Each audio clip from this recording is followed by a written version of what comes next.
Hey guys, it's Bendy Penguin64. Welcome back to Spyro the Dragon. In the last episode, we finished High Caves and Alpine Ridge, I think it was called. So, yeah, we've made some solid progress. We're now partway through Magic Crafters. How many levels have we done so far? Okay, 4 so far if you include the home world. And if I recall, at this point it's just 2 more levels, Wizard Peak and the boss. The only reason that I'm calling it the boss and not by its proper name is because I cannot for the life of me remember what the boss is called. Like, I remember all of the boss names except for the one in Magic Crafters, because we've got the ones that are coming up obviously, and Wizard Peak, I'm going to get started on this one because there's a little bit of interesting trivia about this level. But yeah, I remember all of the boss names except the one in Magic Crafters. That's going to be as much of a surprise to me as it is to you, if you've never played this game before. But anyway, Wizard Peak, there's actually something very, very interesting about this level, and can I just orient the camera? Thank you, I want to get a look at what's ahead. But yeah, this level right here, if you pay attention to the music, if you were a kid growing up in the 2000s who watched a lot of Nickelodeon back in the day, this music might sound a bit familiar, because this is also the theme song to The Amanda Show. And if you don't know what The Amanda Show is, it was a sketch comedy show on Nickelodeon. It was really, really good. I thought it was, at least. I thought it was funny. I think some of my favourite sketches were Weenie Duper. Like, well, that was an instance. Like, there was a shop where every single episode they would be selling something different, and the whole appeal, like the whole joke of it, and if I recall, there's a secret around here, so I want to get this done first. The whole joke to the restaurant, or like, I don't know, what would you even call that establishment? Like the food shop sketches. The whole joke of that was that they were made with really disgusting ingredients, and the customers would just get really upset with them. I think my personal favourite sketch in The Amanda Show was Mr. Oldman, where someone would prank call an old man every week and just make him do really dumb stuff. Yeah, I like The Amanda Show. It's not on anymore, unfortunately. Like, when did that show end? I don't remember. It's quite a few years old, actually, I think. When was The Amanda Show a thing? I was only a little kid at the time. I would have been about 10 years old. Possibly younger, actually. I don't remember. It was good, though. If you can find some clips of The Amanda Show online, which you probably can, knowing the internet, yeah, you can probably find some clips online. And hang on, is that it? Oh, wait, no, there's something else down here. I wasn't sure if we'd reached the end of the secret because I remembered that there was more stuff. Yeah, there we go. There's some more stuff around here, and oh, if I recall, this is how we get to one of the wizard enemies. Yeah, never figured that out when I was a kid because some of the wizards just float up to higher platforms, so it's difficult to get to them. So yeah, it requires quite a bit of logical thinking there. A little bit of exploration. But yeah, The Amanda Show was awesome. A lot of fun. I will say now, it definitely did lose its appeal, like, as it progressed, because in the final series they did this, like, parody of over-the-top teenage dramas, I want to say. I think that was what it was meant to be. Wait a minute, why is the music stopping? What the? What happened to the sound effects? Bit of behind the scenes. I'm not sure if this is going to show up on my capture device. The sounds have suddenly gone quiet. Hang on a sec. Okay, I do apologise for that. I think it was my headphones. I suddenly got concerned because the music and the sound effects started going really quiet. No, I think it was just my headphones that I'm using to listen to the music and the in-game audio. Do apologise for that, momentarily losing my flow because I was a bit concerned. I lost my flow even more because I ran right past that guy, sorry. Welcome to Wizard Peaks. This is my favourite supercharged spot.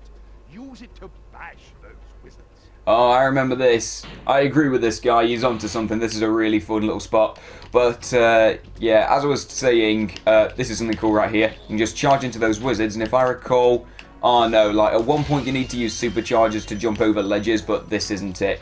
But anyway, I was talking about The Amanda Show. Like, in the final series, it really started wavering in quality. Like, even as a kid, when I was very easy to impress, even at the time, I thought, I'm not really digging this anymore. Because they moved on to this, like, parody of over-the-top teenage dramas called Moody's Point. It was meant to be a parody of serious teenage dramas, and, like, I don't know, it just wasn't that good. Like, a lot of people have gone on record saying that it ruined The Amanda Show. And that sounds harsh because I loved that show when I was a kid, but yeah, I do agree with that. Moody's point, just like the final series of the Amanda Show was a dip in quality, but as a whole, fantastic fun, brilliant little sketch comedy show. Do give it a try if you've never seen it before. Yeah, it's very silly, but it is a lot of fun. And it's by the same guy who did Drake and Josh and Keenan and Kel, I think he did as well. Yeah, Drake and Josh was awesome. I've never actually seen Keenan and Kel, which kind of makes me feel bad because I think a lot of people say that that was a good show. But yeah, Drake and Josh was bloody awesome. I've got a friend who quite likes Drake and Josh as well, and I can't fault him for that. It was a brilliant little sitcom, loads of fun. Right, hang on. I think I figured this out. I was trying to get to that wizard who was on that platform. Yeah, I was momentarily having trouble figuring out where to go. I think I've got it now. I think I know what I'm doing. Now, hopefully we can get back on track because I've kind of been mucking about for a little bit. Aha! Here we go. Figured it out.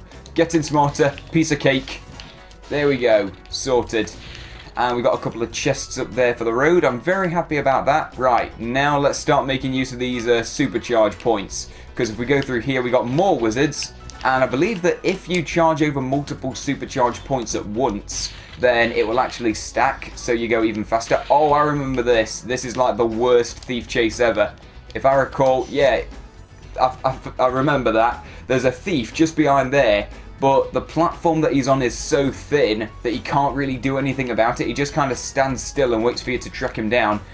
That guy, he cheated through thief school. He did not earn that degree properly. He did not learn a single damn thing when he was in that school. Pathetic effort. Oh well, with that said, how many dragon eggs do we have now? Okay, so there is one more dragon egg in Wizard Peak, and we have one more in the whole game. Like I said, why, I don't know, why couldn't they spread them out a bit more, put, some of the thieves in the early levels, some of them in the later levels to balance it out? Don't understand it, but, oh well, I don't know, maybe Insomniac were onto something. Maybe the fans really like it. Maybe I'm the odd one out. Maybe there's something wrong with me. Which wouldn't be a surprise, especially since I just ran into that... Okay, I ran into that lake and then I ran into that wizard's, into his attack. I'm doing terrible. Yeah, tell you what, that was entirely my fault. Just absolutely messing about just then. And actually, before we continue, okay, first of all, there's a supercharge point right there which I can use, so I don't need to do any serious turning. I can just go straight like this to get to the chest, or jump straight over it, you idiot. Okay, let's try that again. What was I saying? I said that I was a numpty for running into those enemy attacks. It's pretty cool that the gems chase after you momentarily. And I think I was saying something else, but I don't remember it. Oh, wait, I remember this point. I remember this. We do actually need to build up a mega supercharge for this. So we got to... There we go. We got to get the orange flames spewing. Spewing, that's probably not the right word. Sorry about that.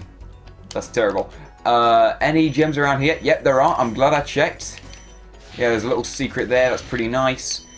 And we got some more gems over here. How many gems were there in this level? I think in the inventory it said 500, which makes sense because we've had quite a few 500 levels so far. And I want to be very careful here. I don't want to go careening off the platform. That's bad. Yeah, because I've already had one death, and that's already too many. Let's try to improve our efforts. Thank you for releasing me. Oh god, another lazy one. To be fair, we haven't seen too many of those, I guess. In the grand scheme of things, we've got... let's see if we've got 44... Oh, wow, the giant snow norks or whatever. He just killed his mate. What a monster he was. Okay, then fair enough. That was brutal. Yeah, what was I saying? I lost my train of thought again. I'm terrible. And I'll keep getting hit by attacks. Oh, and here's the other thief, and he's pretty rubbish as well.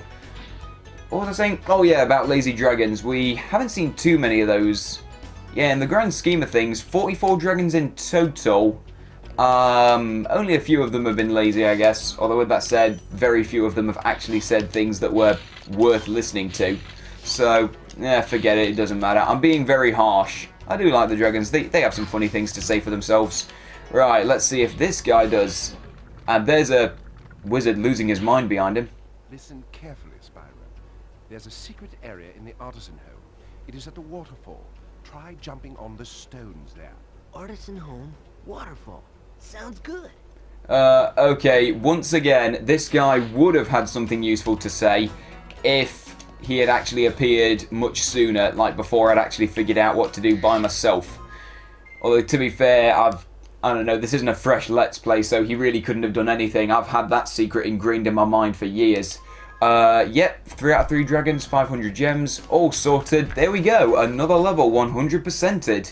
In which case, should just be the boss of the area left. And how long have we been recording for? About 11 minutes?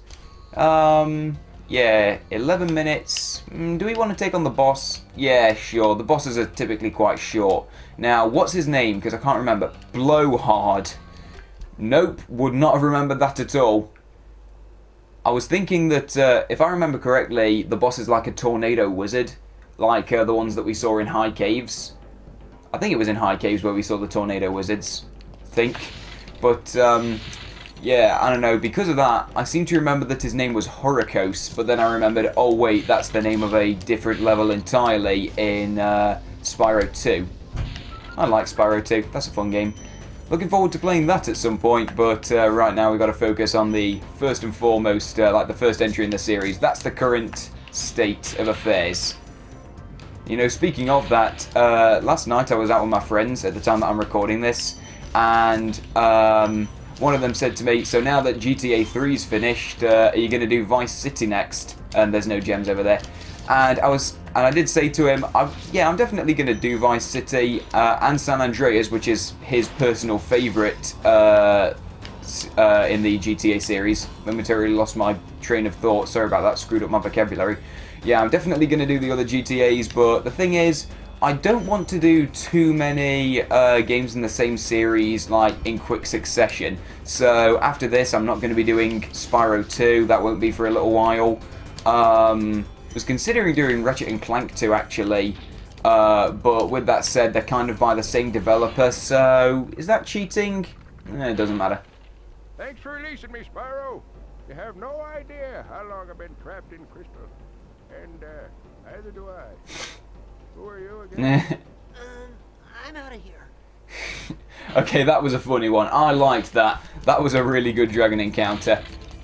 And he has the same name as a character from Assassin's Creed, which I'm very happy about. I'm looking forward to that. Like, when's the Assassin's Creed movie coming out? I think it's crap. No, I don't think that the movie is crap. It's not even out yet. That's very harsh to say. Yeah, when's the Assassin's Creed movie coming out? Because I definitely want to see that. I want to say it's December this year, I think. Yeah, I'm quite looking forward to that. I've been to the cinema quite a lot this year, actually. I've been to see quite a few movies, although I can't remember every single one of them.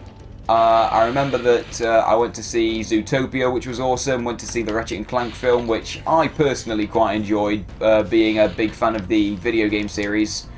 I went to see Angry Birds, which was, like, I have to say now, Angry Birds was one of the most surprising films I've ever seen. Like, when I heard the idea, I just kind of wanted to laugh. I thought, like, okay, like, first of all, video game movies are typically just slated by critics, so this thing doesn't stand much of a chance in the reception area. But also, oh yeah, that boss went down pretty easily, and we got a bunch of gems for it. Cheers very much. I was thinking, yeah, video game movies are typically slated by critics, so it's probably not got much of a chance. That's everything here. Sorted, we can leave.